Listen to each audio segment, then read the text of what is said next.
ఆ మొట్టమొదటి శ్లోకంగానే మనకి బాగా అర్థమైపోతే భగవద్గీత మొత్తం మనకు అర్థమైపోయినట్టే. మీకు చూడండి, భగవద్గీతలో మొట్టమొదటి శ్లోకం ఏంటండి?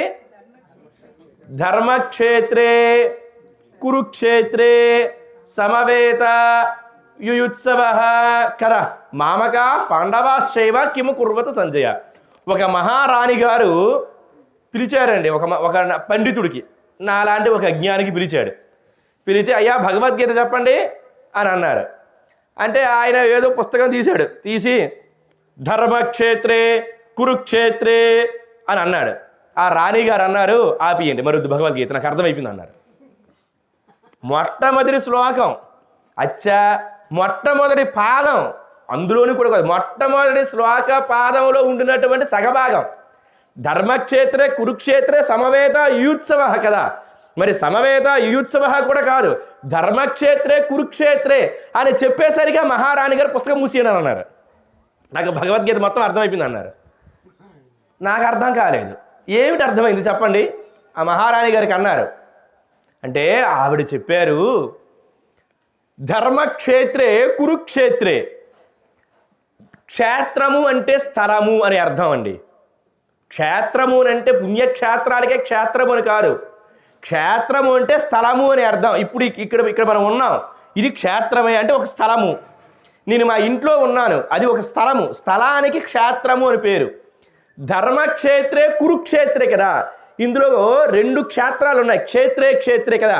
మీరు తీసేయండి, ధర్మక్షేత్రే కురుక్షేత్రే, క్షేత్రం పక్కన పెట్టేయండి, మిగతాది ఏంటున్నది?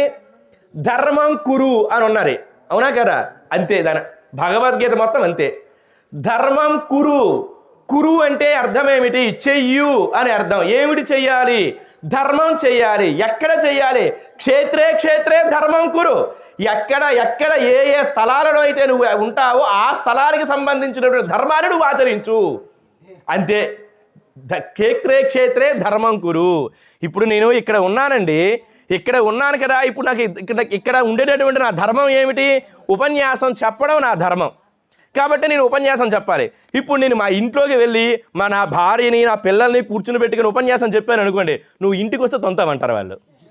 నువ్వు ఇక్కడికి వచ్చి ఉపన్యాసాలు చెప్పడం ఏంటి? ఇక్కడికి వచ్చి మాతో ఆడుకో పాడుకో, మా పిల్లలు అదే అంటారా లేదా? అంతేగా నువ్వు ఇక్కడికి వచ్చి ఉపన్యాసాలు చెప్తావంటే నువ్వు చెప్పక ఇక్కడ ఉపన్యాసాలు అంటారు. అంటే ధర్మం మారిందా లేదా? నేను ఇక్కడ కూర్చున్నప్పుడు ఉపన్యాసం చెప్పడం నా ధర్మం. మొన్ననే బ్రహ్మశ్రీ చాగంటి కోటేశ్వరరావు గారు శ్రీకాకుళం వచ్చారు. శ్రీకాకుళం వచ్చి 3 రోజులు ఉపన్యాసం చెప్పేటప్పుడు మాకు ఆహ్వానం అందితే మేము వెళ్ళాం. అక్కడ నేను కూడా ఉపన్యాసం చెప్తానంటే మీరు కూర్చోండి, నా ఉపన్యాసం వినండి అని అంటానండి ఆయనతోటి. అక్కడికి ఆయన నా ధర్మం ఏమిటి? ఆయన ఎదురుగా నేను కూర్చొని ఉపన్యాసం చెప్పడం, వినడం నా ధర్మం. ఆయన ఉపన్యాసం చెప్తారు, నేను వినడం నా ధర్మం. ఆయన